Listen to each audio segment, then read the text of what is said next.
Fala, meus filósofos e minhas filósofas. Meu nome é Eduardo Klinger, sou pesquisador em filosofia, criador do site do canal Eduardo Klinger, e hoje a gente vai discutir um pouco mais sobre como era a sociedade idealizada por Sócrates e toda a galerinha ali que estava na roda de conversa, descrita por Platão no livro A República. Eu já tenho um vídeo sobre esse livro também, vou deixar aqui o link na descrição.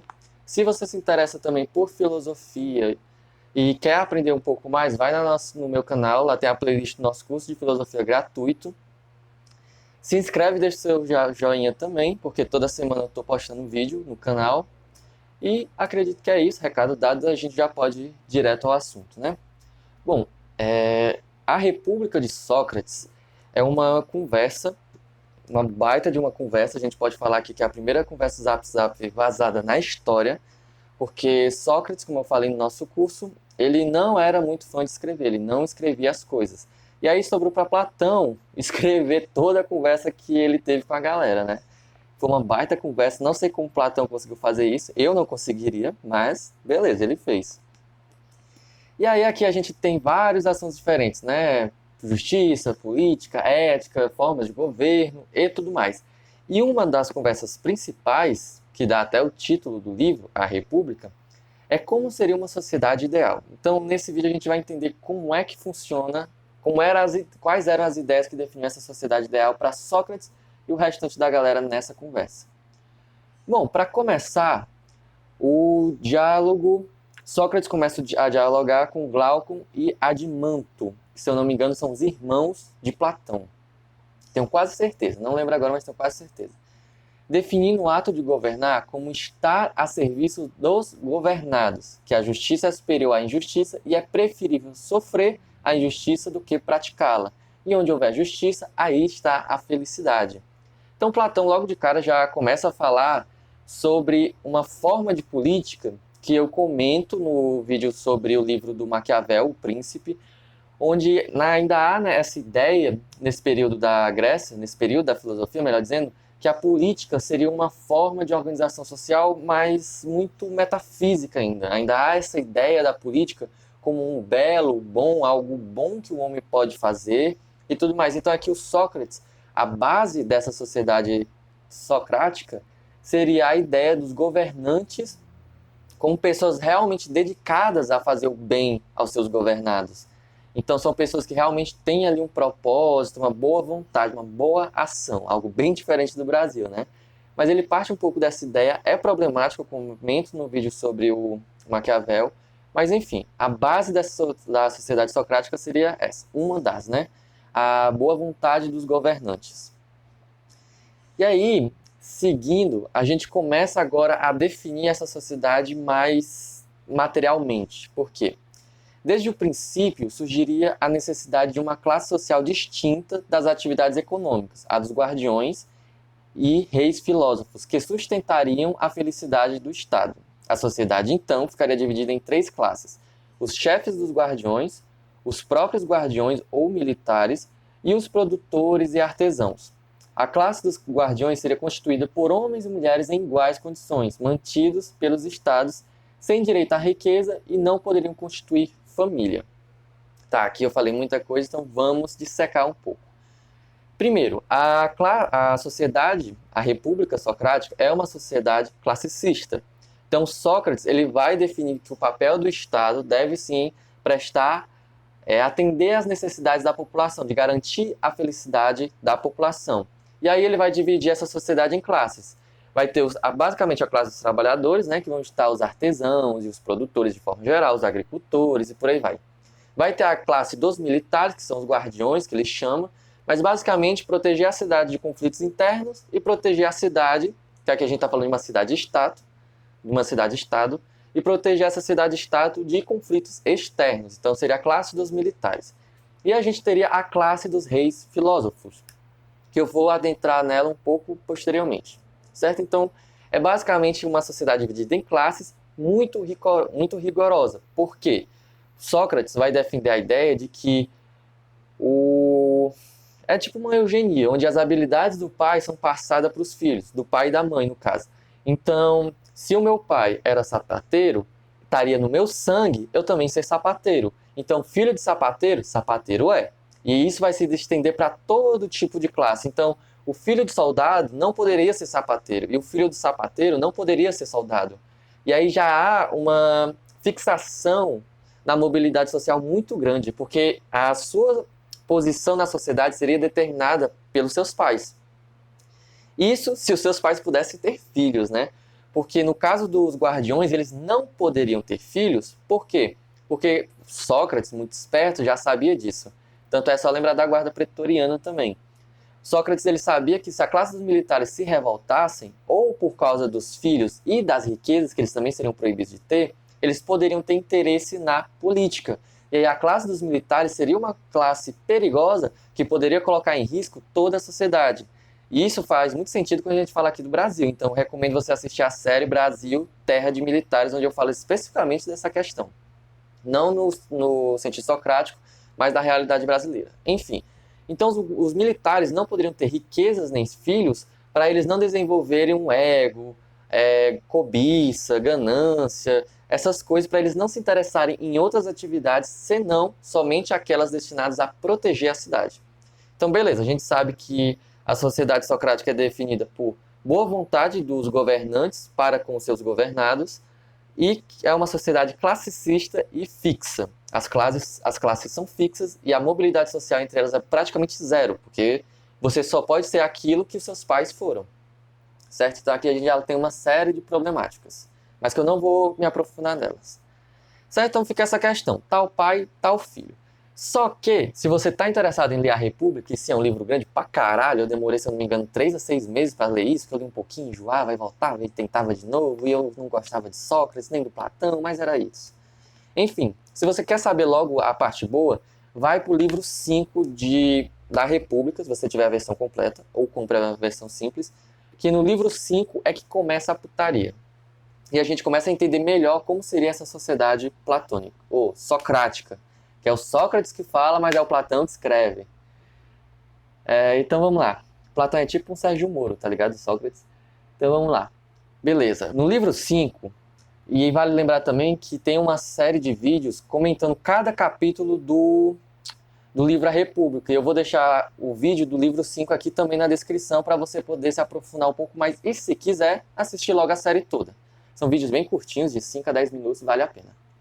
Certo? Então vamos lá, o livro 5 é onde começa a putaria e uma das primeiras coisas que eles discutem com muita dificuldade, que o Sócrates não queria discutir isso, que achava que era um assunto muito simples, era a igualdade entre homens e mulheres. Certo? Sócrates vai defender a ideia, vai concluir, junto com a galera que ele estava conversando, seus discípulos, que as atividades executadas pelas pessoas na sociedade teriam uma predisposição genética, mas não é esse o termo que eles usam. Eles usam outra coisa que eu não vou lembrar agora. Mas enfim, há uma predisposição. Eu sou bom em fazer alguma coisa e já estaria dentro de mim isso e eu teria que fazer isso na sociedade. Porque se fazer outra coisa seria errado. Então, por exemplo, eu tenho talento para filosofia, não seria certo eu ser militar, porque eu não teria talento nenhum para isso. Certo? Então, a gente teria que ter essa coesão. E aí entra na questão das mulheres. As mulheres são iguais ou inferiores aos homens? Eles até vão falar que as mulheres nascem nuas iguais aos homens. Então, há uma questão de igualdade. Só que aí eles chegam a uma conclusão muito em cima do muro. Basicamente, eles vão concluir que, assim como existem vários tipos de homens, também existem vários tipos de mulheres. Então, homens e mulheres são iguais. Só que, quando você pega um homem que é de um tipo e uma mulher que é do mesmo tipo, o homem vai ser melhor do que a mulher. Claro, né? A gente está falando da Grécia, a gente está falando de Sócrates. Então, foi ali uma igualdade bem meio termo, sabe? Agrada a ambos os lados, um pouco, né? Mas essa é a conclusão que chega. E aí começa a putaria rolar solta. Por quê? Sócrates ele tem uma ideia de república muito interessante. Interessante, mas é bem absurda para nós. Ele vai defender a ideia de que todas as mulheres deveriam ser de todos os homens, assim como as crianças também deveriam ser de todos os homens, de tal forma que nenhum filho reconhecesse o pai e vice-versa. Assim, teríamos literalmente uma comunidade, um senso de proteção comunitária, porque todos seriam irmãos e irmãs, pais, mães e filhos. Todos seriam iguais nessa sociedade, porque você não saberia, pelo seu sangue, quem é realmente seu pai e sua mãe. Então você desenvolveria aí um senso de comunidade muito forte. É interessante esse tipo de sociedade, Mas aí é questionado a Sócrates se isso seria possível. Sócrates vai dizer que não é isso que importa. O que importa mesmo é você definir uma sociedade ideal e aí você conseguir identificar os erros das outras sociedades, conseguindo assim melhorar a sociedade que você está. Mas é algo que se propõe também. Só que, claro, as coisas não poderiam ser muito diferentes quando a gente está falando de Sócrates, que é um tremendo de um pleiba da Grécia Antiga, né? Um aristocrata. Ele vai defender uma ideia de eugenia. Lembra quando eu falei que todas as mulheres seriam de todos os homens, assim como os filhos também seriam de todo mundo? Pois é. Só que o Sócrates ele vai defender uma ideia de eugenia. Como assim? Os melhores homens procriariam com as melhores mulheres, com as melhores mulheres. Então há aí uma sensação de eugenia. Fora que também há uma ideia de que as habilidades seriam passadas de pais para filhos. Certo? Então, apesar da poligamia, aqui também entra uma outra questão, o Estado deveria escolher o número de casamentos para manter a população estável. Então aqui o Sócrates também já tinha essa preocupação com a quantidade da população. E essa preocupação a gente também nota muito em Aristóteles. Quando eu vou falar sobre o vídeo do amor, em Aristóteles, ele vai comentar sobre isso, a questão do amor homoafetivo. Enfim, então para Sócrates, a questão da população também deveria ser um assunto do Estado, né?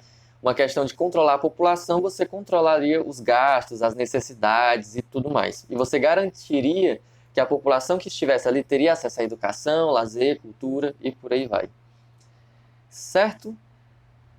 E, sim, outro detalhe também muito importante. Vamos lá, só para recapitular, para fechar de vez esse tópico do casamento, né? Que é muito abordado no livro 5. Todas as mulheres são de todos os homens, assim como todas as crianças também são de todos os homens. Porém, os melhores homens procriariam com as melhores mulheres. Beleza. Só que nem as mães, nem os pais cuidariam dos filhos. Por quê? Lembra que eu disse que o Estado deveria promover uma sensação de comunidade, de um amor comunitário? Então, você não poderia reconhecer seu filho, nem o filho poderia reconhecer os pais. E como se faria isso? O Estado cuidaria dos seus filhos. Então, a mulher ficaria grávida e, ao nascer, a criança seria recolhida para o Estado e o Estado lhe daria educação, cultura e tudo mais e depois destinaria à sua própria profissão. Então isso criaria toda essa bagunça. É interessante, mas também é muito absurdo, né? Mas é a proposta de Sócrates, né?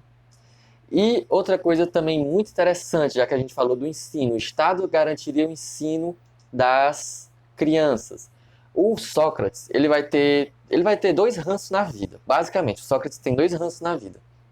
Um, com os sofistas, que eu vou gravar 2 vídeos sobre, e outro eram com os poetas, né? O Sócrates era rancoroso. Qual era o problema? Você tem que lembrar que a gente está na Grécia Antiga. Aqui, o ensino é passado através dos contos líricos, por exemplo, as lendas de Homero.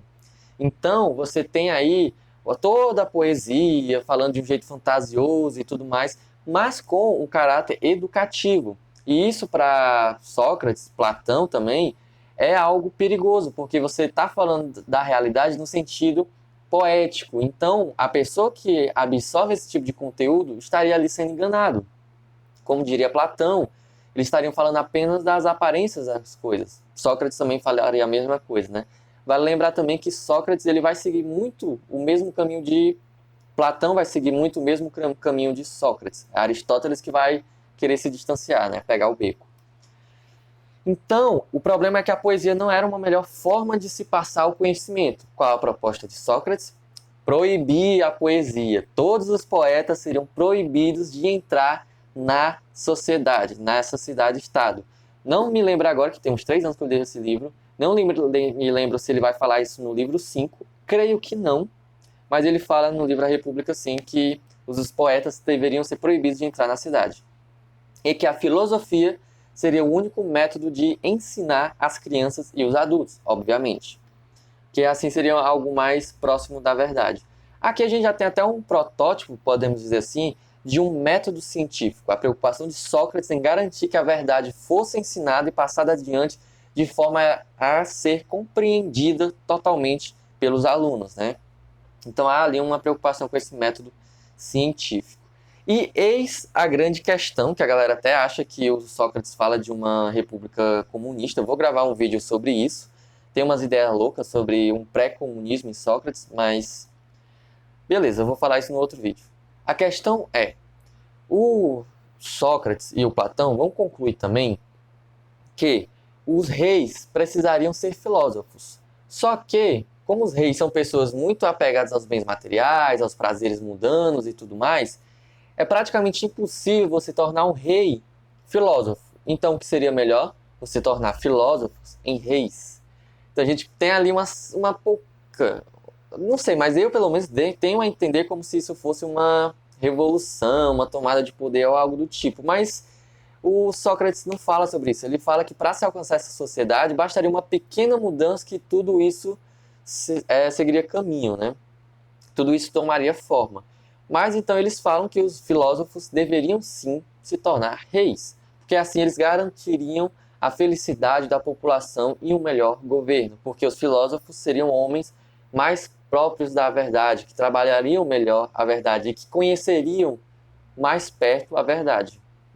Então essa seria a ideia do Sócrates.